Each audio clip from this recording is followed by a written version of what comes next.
In this lesson, we're going to discuss the 3ds Max interface. So if this is the first time that you've ever opened up this application, you'll notice that we have several components inside of this interface. And this can be very, very intimidating at first. So what I'm going to do is we're going to break down the interface into different components and give you an overview of some of the different tools in those components, just to make this a lot easier to get started inside of 3ds Max. So let's go ahead and go up to our first component, and this is called the menu bar. Now the menu bar holds a lot of different tools, and it also holds some of our common tasks that we're going to perform in each of our individual projects. So let's go ahead and go to this 3ds Max icon and open that, and you'll see things like opening a new project, opening an existing project, and even saving our projects. Now we also have several different other options that are available in here, but we want to keep this lesson very simple, so we're not going to discuss each individual tool and each individual option throughout this lesson. So let's go ahead and just click in this empty space here to get rid of that menu. And you'll notice that we have kind of a shortcut bar here that we can access, like new scene, open file, and save file, that was available inside of our menu. So this is just a way to quickly access those. Now we also have our menus in our menu bar. And we have things like create, where we can actually create geometry using this menu. Now I do want you to know that the tools that are available inside of this menu are available throughout the rest of the interface. So not all of the tools are available, but most of them are. Now let's go ahead and move to our next section, and this is called the toolbar. Now inside the toolbar holds a lot of our different tools that are available inside of 3ds Max, and we're not going to go over each individual tool like I said, but we will go over each set and just kind of give you a brief overview of those sets. So our first set that we have is called the linking set, and this is where we can actually link objects together. Now we have what's called the selection set, and this is how we can select objects inside of 3ds Max, and we have some options that allow us to select in different ways. Now we have another set that's called the transform set, and this is where we can move, rotate, and scale our objects, or transform our objects. And then we have some options that are available to where we can transform in different ways. Now our next major set that we have is called the snap set, and this allows us to move, rotate, and scale objects, but allow us to snap to specific values. So for example, if we turn on our angle snap tool here, and then we go to our rotate tool, this will allow us to rotate to specific values, or snap to a specific value. So let's go ahead and rotate this teapot, and you'll see this number right here.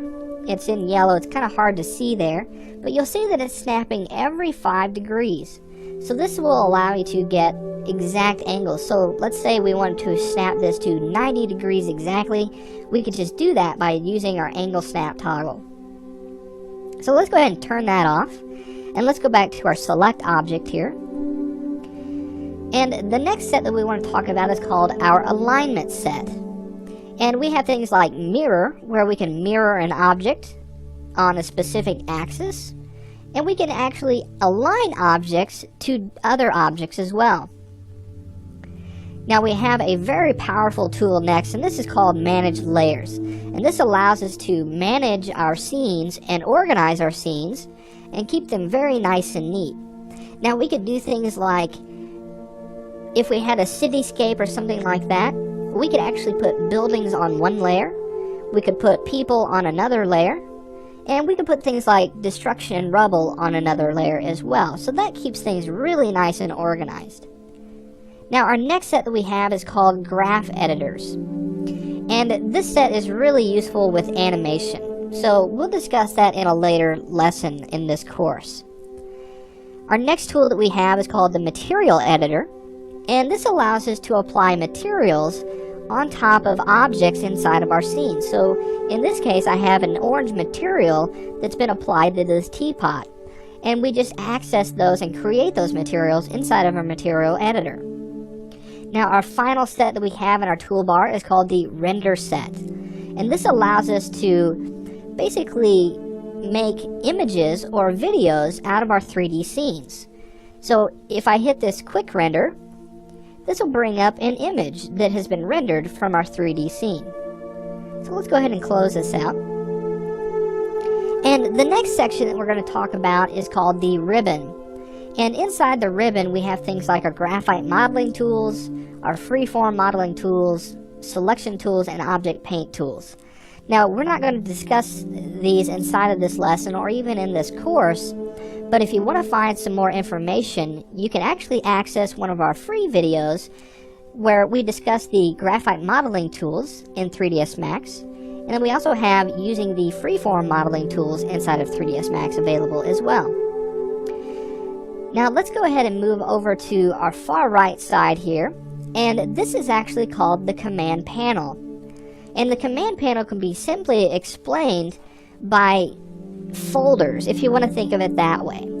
So we have things like the create panel, our modify panel, and as we switch to these different panels, you'll notice that we get different options. Okay? So we have our hierarchy panel, motion panel, display panel, and utilities panel. So if we go back to our create panel, you'll notice inside of here that we have different sets inside of our create panel. So we have things like geometry, and you'll notice as we change to shapes we get different options. So that's why I say it's easiest to understand in a folder based sense.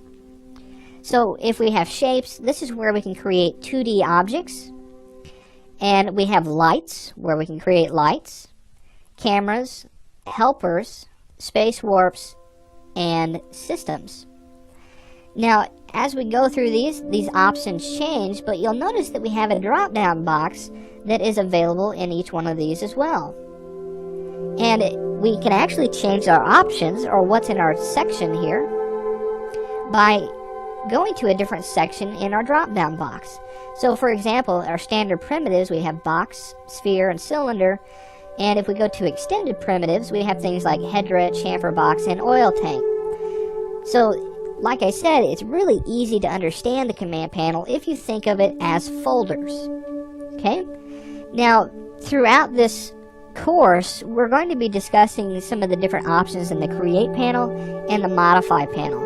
We really won't get into the hierarchy, motion, display, or utilities until we start discussing these different panels in a different course. So you can really go to the Introduction to 3ds Max 2011 if you want to find more about these panels. Now, I want to move on to this next section, and this is called our viewports. And by default, we have these 4 viewports that are available. So we have our left, we have our top, and we have our front viewport.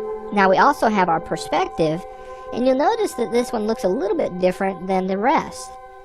We have basically in our left, top, and front, we have our wireframe teapot. And in our perspective, we can actually see the different surfaces of this teapot. Okay?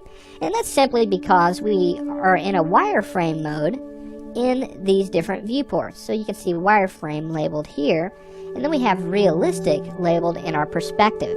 So I just wanted to answer that question in case that came up for you. Now, we're going to be discussing the viewports in the next lesson, but I want to go ahead and finish this up here. So let's go to our next component of our interface, and this is called the track bar. And on our track bar, we have what's called a timeline, and on our timeline, we can actually hold keyframes that holds information about animations. Okay? Now, we also have our time slider to where we can actually move through time on this timeline. And we also have several components to this animation section. So for example, like auto key and set key, to where we can actually create those keyframes. Now we also have our playback section that allows us to basically play our timeline in real time.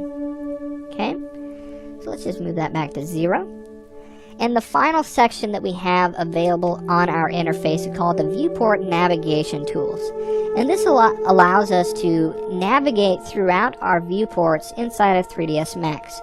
So it allows us to zoom, allows us to pan in our viewport and even orbit around our objects. And those are just a couple of the tools that are available. So in the next lesson, we're going to get into navigating our viewports. So we'll do that in the next lesson.